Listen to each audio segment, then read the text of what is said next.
The Pieces Lie Where They Fell by Evil Humor. Edited and co-authored by Anon E. Mouse Jr. Read for you by My Name is R. Chapter 31. Nightblade and Page Turner. Part 1. Nightblade. Night knew he was dead and in Tartarus. He had to be there. It was the only thing that made sense. He was alone on a cloud in the middle of the sky in the day. It was the exact opposite of what the priests had told him that her Grace Luna had gifted to her special ponies. And he knew he deserved this lonely hell all by himself. Curling up on the cloud for the little comfort he knew was going to be taken away soon, he did his best not to be sad because he deserved this for all the wrong he did. He forced himself not to whimper or cry. All of a sudden, there was a flash of light and colors, followed by a loud bang, rocking the cloud he was on. Before he knew what was happening, there was a scruffy feminine voice shouting at him, "About time you got here!" Standing before him was the warrior, albeit without her famous thunder-forged armor. He still recognized her multicolored mane, her sky-blue wings, and her lightning bolt cutie mark. But this didn't make any sense. "Why are you in Tartarus?" he asked, shuffling backwards as she came to land on his cloud. He was about to take off when she let out a surprised noise, causing him to flinch and stay in place. "Tartarus?" she asked him, before looking around.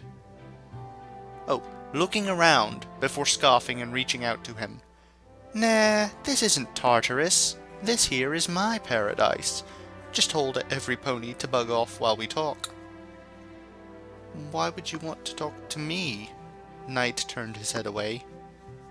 "Because we share the same element, Knighty?" she said, walking closer to him, and Knight could not stop himself from flinching away from her. "What's wrong with you?" Knight kept quiet, unsure how to answer her question, when she tilted her head and let out a hiss.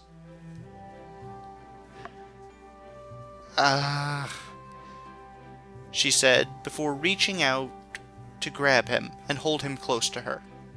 "I'm so sorry. I should really have checked your head out before coming to talk to you." Knight did not fight back against her, as he deserved whatever punishment she deemed appropriate. "I'm giving you a hug, you numbskull," she said with a bit of hostility before wincing for some reason, and saying, "Sorry about that. Still not really used to this whole mentor thing, Knight, and I'm so sorry." "What for?" The words slipped out of his mouth before he could stop himself. "For everything, dude," the warrior said. "I mean, I just saw what you went through, and I can relate, kinda, and I'm so sorry for you." She went to hug him again, but Knight managed to pull away and sit down on the edge of the cloud. She was staring at him before shaking her head and sat beside him. "Look, Knight, I might not have had. Rainbow Dash, you've been dead for 1,000 years. You'd think you could get the tense right." She groaned into her hoof before flashing him an awkward smile. "As I was saying, I might not have had the same kind of parents you did. Mine were too into me, and yours aren't. But I do get it." "You can't," he muttered, turning his head away. "Mine never cared about me. I was an inconvenience from the day I was born. My parents didn't want another kid. Can't blame them, considering they gave birth to me. Considering they gave birth to me." "That's bogus," the warrior shouted. "Look, Knight, parents might not always show it, but they do care. I mean, your cutie she gasped, taking a step backwards. "I guess you saw my talent mitzvah," Knight grumbled, before accepting what he had been told back then. Father was right. Such a selfish brat to want a party for myself, to have gifts, to have kids to play with. He let out a tiny chuckle, shaking his head slightly. It fits. After all, Balance said I was going to be the one that messes the world up because of my selfishness and self-centeredness. And even though I'm dead, it's about time I took responsibility. Dude, the warrior said, shaking her head as she knelt down to nuzzle him. That's not what Balance meant, and it's totally not healthy to think like that. She sighed, sitting next to him and wrapping a wing around him to pull him close. No, I am not letting you take control of my body. You want to talk to him? Get yourself down here, she growled at the sky before turning her head to nuzzle him. Look, Knight, what you were put through, what she said to you, it was completely harsh and totally lies. She is correct, Balance said, appearing in front of them. What I said and did was what I felt was needed to help you awaken your element. But as the previous element said, the manner in which I did so was a bit heavy-hooved. No, the warrior shouted, jabbing a hoof into Balance's chest.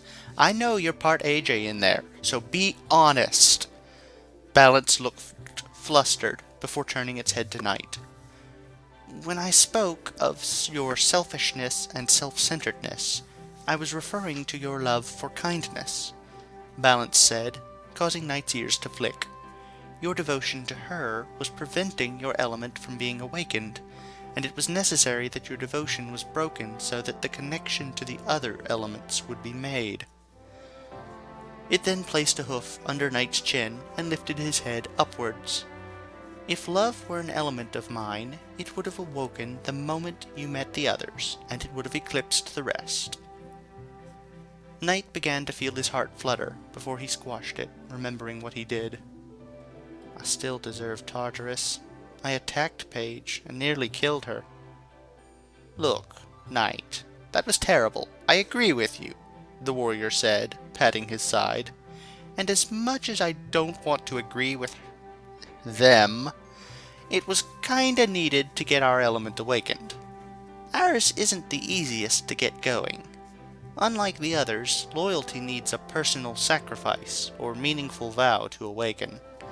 For me, I had to give up a shot to become a top athlete to help the girls, to show that I cared for them more than I did for myself. You did it by coming back, saving, and promising to protect them. Knight let out a tiny sigh before shaking his head. It doesn't matter. They still hate me, and once this dumb fight is over, everything will go back to how it was. Only I will be alone. He curled up tightly and said in a low whisper, as I deserve. Knight, look, you are a good pony, and you do not deserve Tartarus, the warrior said, before shaking her head. I wish I could get Flutters here. She was better at this emotional stuff. I'm not a good pony, Knight shouted, pushing himself upright and unable to hold back his tears. I've killed so many ponies in the last few days, and I've not felt a single ounce of guilt or shame. I nearly killed the mare I loved and drove away the one person that cared for me. I nearly destroyed the world because I couldn't care about other people. I nearly destroyed everything when I was tempted to run back home. How is that a good pony? Tell me how I am a good pony, he shouted, with his chest heaving before he collapsed, crying uncontrollably. I'm such a horrible, horrible pony. You're not, the warrior said, forcing him to meet her eyes. Knight, I admire the strength and dedication you have. I wish I could have been as awesome as you are when you fight for your guys. You deserve this stupid warrior title more than I do. The only reason I have it is because Blue Blood thought I was actually a Wonderbolt, and got my info all messed up like he did with the rest of the girls. Knight looked at her in surprise. What's a Wonderbolt? Only the most awesome stunt flyers ever. Well, except yours truly, Rainbow Dash. She preened herself. I wanted to join them so badly from the time I was a filly. You should have seen some of what they pulled off in their air shows. Really wish I could have become a Wonderbolt, or earned that stupid title when I was alive. It would have been so epic! She grinned widely to herself, before shaking her head and looking at him again. But back to what I was saying, Knight. Just because what you did was not good does not make you a bad pony. For us, our element, loyalty, is meant to protect the others from danger, and you really proved it. Besides, you care about them, and you know what you did was wrong. As long as you don't forget those two things, you will still be a good pony. Knight started to stammer. And remember this, Knight, Balance said. While what I said about the love between you and Page Turner no longer being the same is true, know that very little remains the same throughout life. Everything changes and grows over time. The love between you two has changed from what it once was. You mean she might love me again? Knight couldn't help himself from being hopeful. I cannot say, Balance said, while placing a hoof on his shoulder. But I do have hope for you two to make amends. Knight felt himself begin to feel better, but he couldn't hold on to it. I still don't believe I don't deserve Tartarus. I pinky promise you, you don't deserve that, Knight. The what? Rainbow Dash said, before performing some bizarre ritual. Cross my heart and hope to fly, stick a cupcake in my eye. She then blinked at him, and had a faint blush over her face. It's a really super binding promise from Pinky that you cannot ever break. And trust me, I don't plan on getting her after me for breaking one of her promises. She's scary when she just thinks you've broken a Pinky promise. And I never want to see what would happen if some pony broke one for real. Okay, Knight said, tilting his head. Trust me, Knight, you're on the right track, she said, before shaking her head. Sucks you're about to go back, 'cause it'd be totally awesome to show you what a sonic rain boom is. A sonic what? Oh, come on, she said, turning to Balance. Can't I stay a bit longer to show him? Balance shook its head, before looking at Knight and saying, It is time for you to wake up, and I am sorry for how this had to happen. Knight blinked his eyes in confusion, and opened one eye while feeling tremendous pain over his entire body.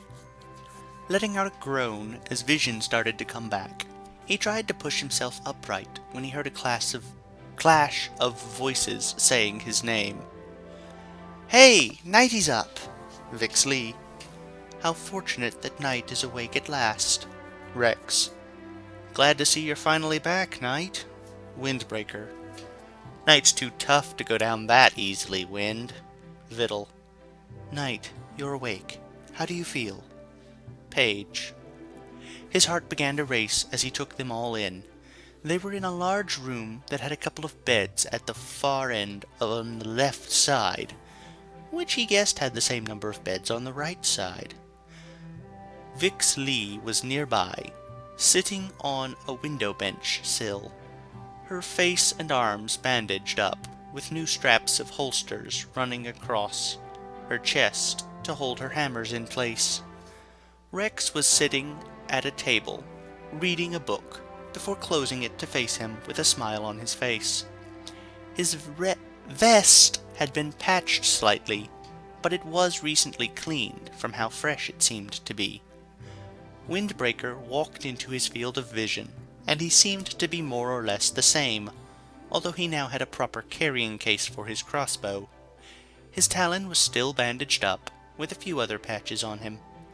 Vittle was sitting across from Rex, and she was as roughed up as the rest of them, but for some reason couldn't meet his eyes.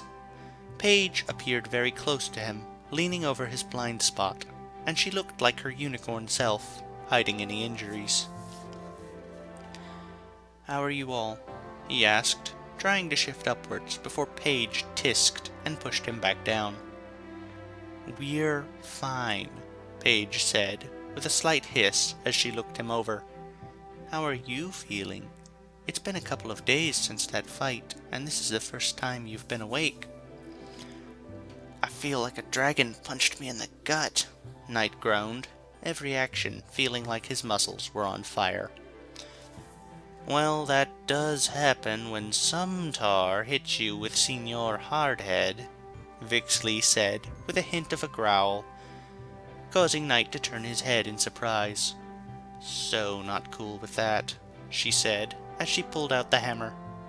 "Only meant to smack those who are trying something funny, not those who are trying to save me."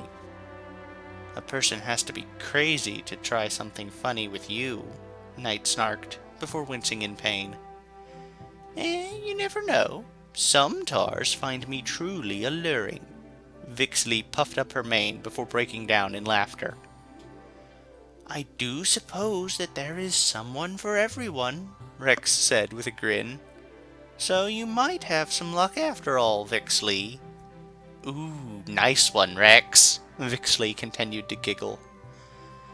"I am glad to hear that you are all okay," Knight said, smiling as he reached a hoof up to caress Paige's cheek, only for her to pull away.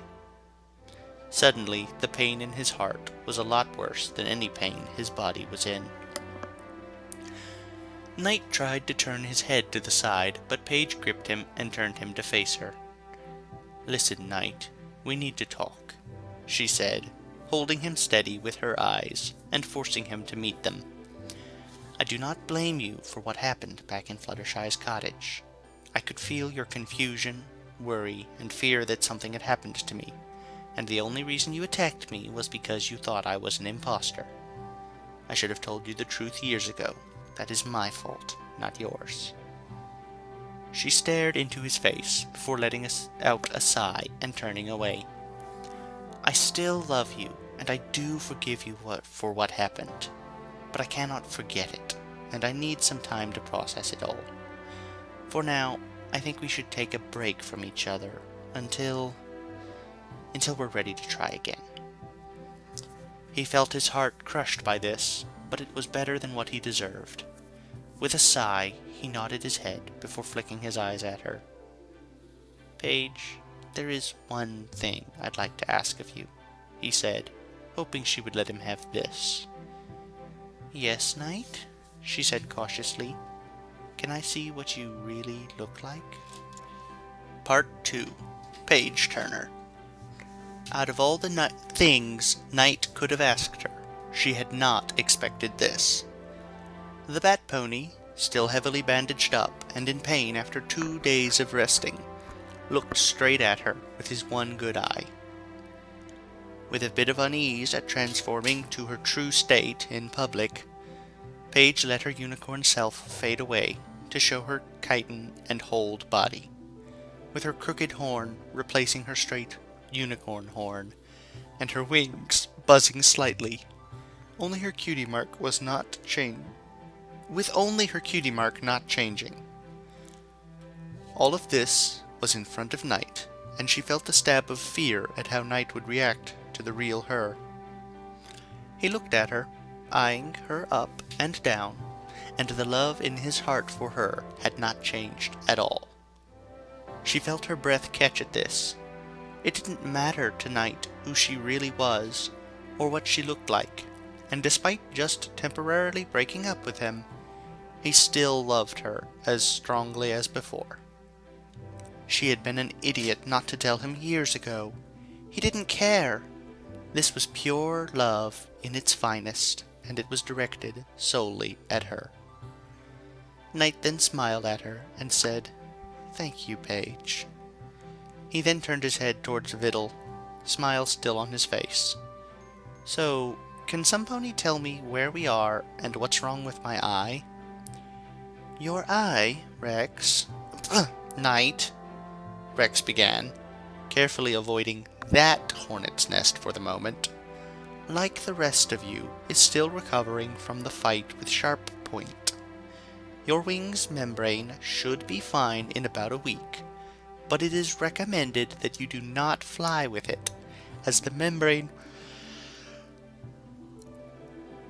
will still be very delicate. Your ribs are tender as well, so you should avoid strenuous movement and rest as much as possible. And my eye? Knight said, trying to sit up again, with Paige about to push him back down, before letting out a sigh. Holding him still with her magic, she rearranged the pillows so that he could sit up without putting too much strain on his body, before letting go. And again, where are we? Your eye was their top concern when they came to rescue us, but it should be fine with only light scarring on it and your eyelid, Rex said, looking to the other side of the room they had been locked in before he gathered his strength. And before we go over that fun little business, Vidal said, cutting in, your element, Knight. What is it? Knight blinked before reaching for the red, sword-shaped gem in the familiar gold necklace around all their necks except for Vidal. He looked surprised at it before tilting his head back at them. Rainbow Dash, the warrior, told me that it's loyalty, that we defend and protect the rest of you from danger. Huh, Windbreaker said, tilting his head. Makes sense to me. Can't see any of us as the big guy besides you or Vix Lee. Yeah, Vix Lee blushed as she scratched the back of her head. Not sure how much you saw, Knight, but I kinda tapped into my roots, as it were.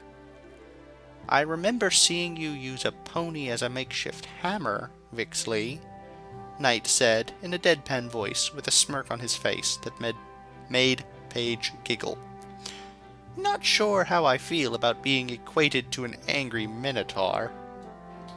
Better than a failed griffin, Windbreaker said with a huff. Had a bit of raw flesh during the fight, and I kinda puked my guts up. When did you eat raw flesh during the fight, Windbreaker? Knight asked, blinking in confusion. Trust me, you do not wish to know, Knight, Rex said, shaking a bit in revulsion. Paige wasn't sure what Windbreaker ate exactly, but she had a pretty good idea of what it was, and she was in no rush to confirm it. Okay, Knight trailed off before looking back at her. Can someone please tell me where we are and who saved us? Paige let out a tiny sigh before saying, We are in a questioning order stronghold, and it was them that saved us, Knight. He began to laugh before wincing in pain, holding his sides. Okay, good joke, but seriously, what happened? She's not lying, Knight, Windbreaker said, causing Knight to blink and sit up straighter. They really did come and save us, and we're really in one of their strongholds. One of them is watching right now. He tilted his head to the window, and when Knight was looking at it, Vix Lee opened it to reveal a questioning order pony in the room across the courtyard, holding an armed crossbow of their own, pointed straight at their window. Vix Lee smiled and waved at the pony, who, surprisingly, waved back at them. The Minotaur then closed the window, leaving Knight pale with fright now. And they actually helped you, Paige?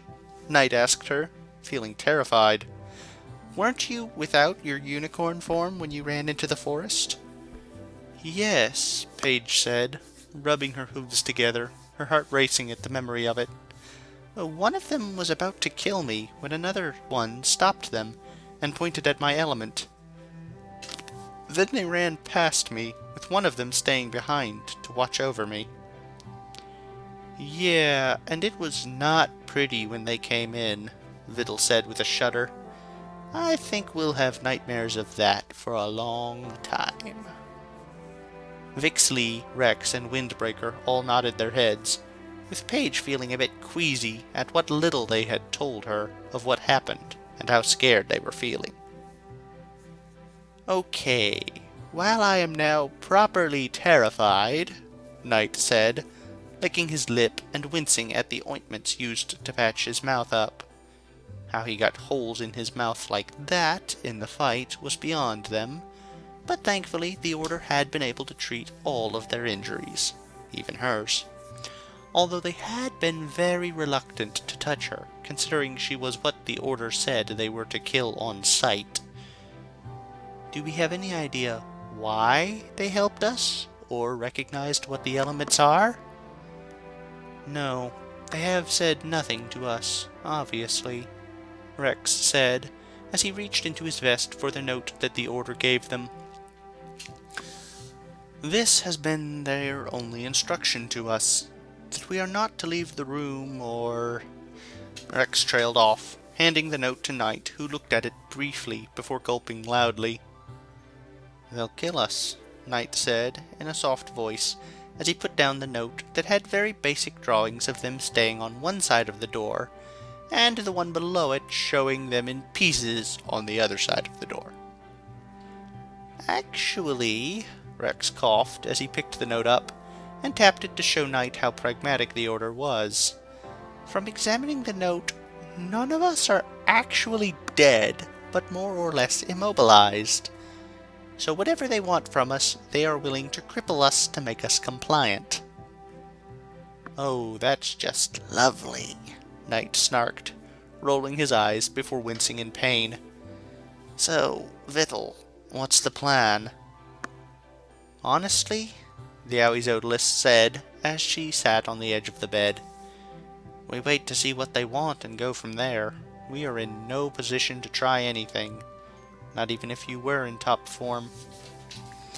That's not really reassuring, Vittel, Knight said as he tried to get up again, with Paige using her magic to hold him down.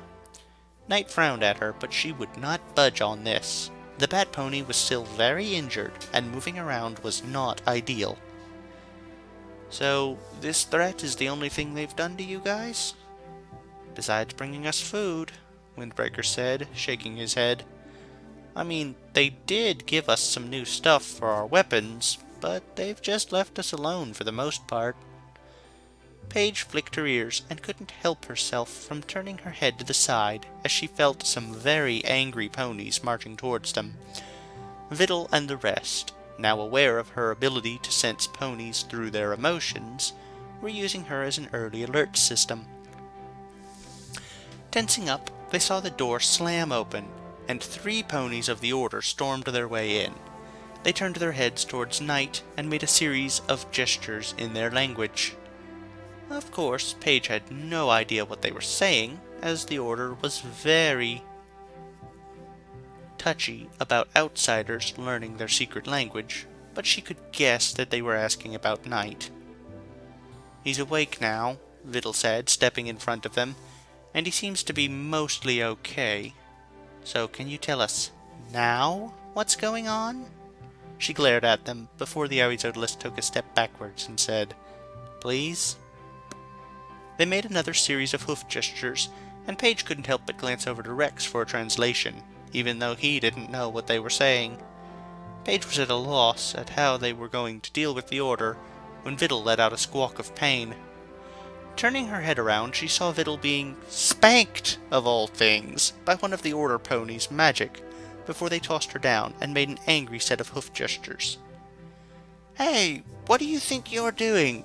Knight shouted, forcing himself out of the bed before falling onto the ground, with Vix Lee picking him up, as Windbreaker grabbed and loaded his crossbow to point it at them, and Rex had his paws in his pockets. Paige was about to gather her magic when Vittel shouted, Guys, stop, she said as she got to her feet. Isodolio, she groaned, before glaring at the ponies. How did you know? They made another series of gestures at Vittel, who let out an annoyed growl when they were done. Of course I'd do something as stupid as mouth the words. Vittel winced and rubbed her backside. Did you really have to spank me? This got her a series of short gestures, which made Vittel roll her eyes. If that's the case, I'd hate to see how you treat one of your own, Vittel, do you actually know their language? Rex said, with a hint of jealousy in his voice. Yeah, I do. They got a bit miffed when they realized I knew what they were saying, and decided to give me a light version of their punishment for a misbehaving student. Vittel scoffed and rolled her eyes again. So, can you tell us now what is going on? The lead pony of the trio somehow glared at them through their mask, before making a set of gestures. So you know about the elements, Vittel said as soon as they finished making their gestures. And that's why you didn't hurt Yah! She held the space between her ears as the lead order pony smacked her there, before making a series of harsh gestures. No, I'm not calling her that. The lead pony shook their head before making more gestures for Vittel to translate. You're kidding, right? What is it, Vittel? Rex asked as he looked up from Knight, the diamond dog briefly examining Knight after Vix Lee put him back on the bed. They are saying that they will help us only on a condition, that we have each to tell them a big secret before they'll say anything, Vittel said with an annoyed grunt. This is completely loco, and I will go first, Paige said, walking around the bed to stand in front of the ponies that would normally be killing her on the spot. Will you please create a soundproof spell before I tell you my secret? The ponies of the order tilted their head down at her, before snapping up the spell. She glared at them, feeling a sense of pride of her race that she had not felt in a very long time. Not since she learned who her mother was exactly, and the duty she had to live up to. My pony name is Paige Turner, but I was born Lamelia Armor the 10th, she said, pausing before continuing to say, and I am the heir to the throne of the Badlands Changeling Hive, as of 15 years ago, its queen and sole remaining pillar of my hive. The effect was immediate. All three of them were shocked, and the spell even wavered for a moment. The lead pony then slammed down a wall to block the view of the group behind her, and leaned forwards, lifting their mask ever so slightly so their mouth was visible. If you are lying, the pony, an incredibly young-sounding stallion, hissed at her. No changeling would dare make such a claim to one of your kind. You know this as well as I do, Paige hissed back, causing the order pony to glare at her through the holes of his mask. After a long period of time, he slammed his mask back down, lifted his spells, and pointed her to go back to Knight's side. He then made some gestures towards Vittel before walking out with the other order ponies and slamming the door behind them. What did you just say to them, Paige? Vittel asked as the Oizodolist pulled her close and began to look her over. A secret, she replied as she broke out of Vittel's grip. One that I would kinda like to keep my own. She trailed off, looking at the rest of them before realizing that she was about to repeat the same mistake as before.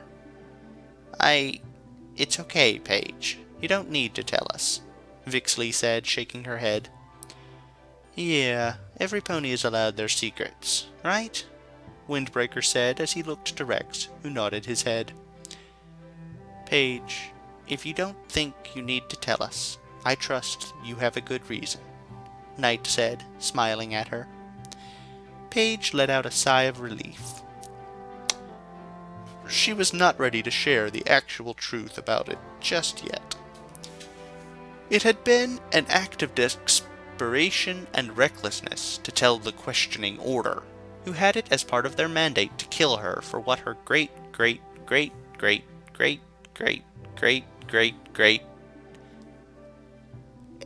reader's note, I lost count of how many greats there were. That's about right.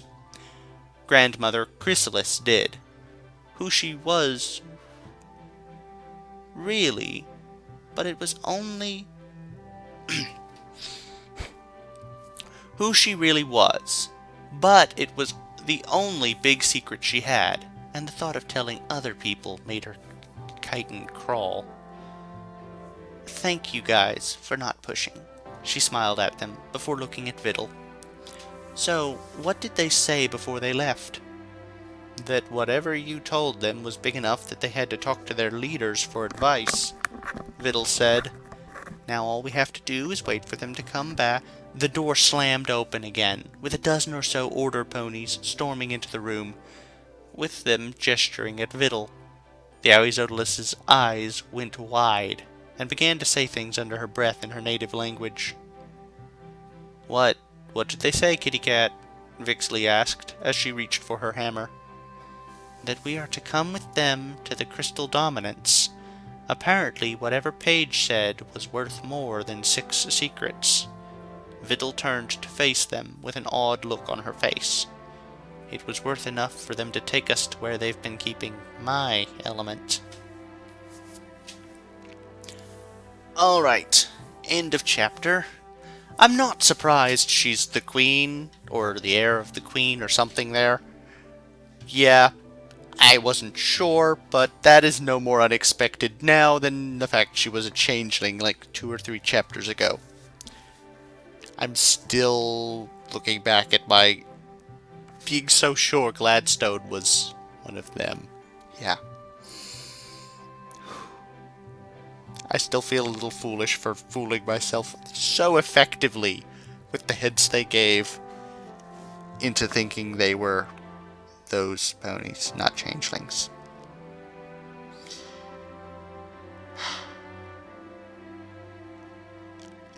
That was a good one. You got me good, Evil Humor. You truly got me with Gladstone. Saw Paige being a changeling a mile away. Gladstone being a changeling took me by surprise. Somehow. I know how. Anyway, I can't say I was surprised about the order ponies being the ones they were in the care of either, though I don't think I was supposed to be. That one, it was the only reasonable answer once we saw how they were.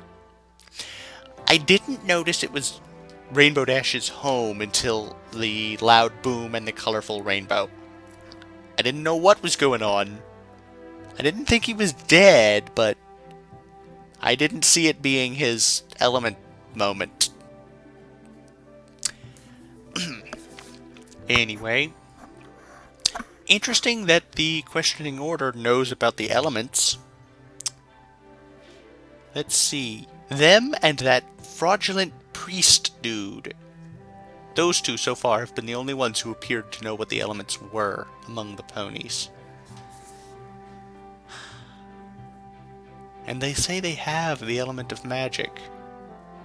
Interesting. So the elements were not completely forgotten, merely forgotten by the vast majority of the populace, including the educated people like Paige or Rex. Interesting. Perhaps some secret records have stayed. I notice the questioning order apparently has a secret language of their own. Sign language, yes. Reminds me of druids in Dungeons and Dragons. I'm sure there are other groups with secret languages like that, but those are the only 2 I know of right now. Let's see here. I think that's all. Thank you for listening. I hope you have a pleasant time. Goodbye, everyone.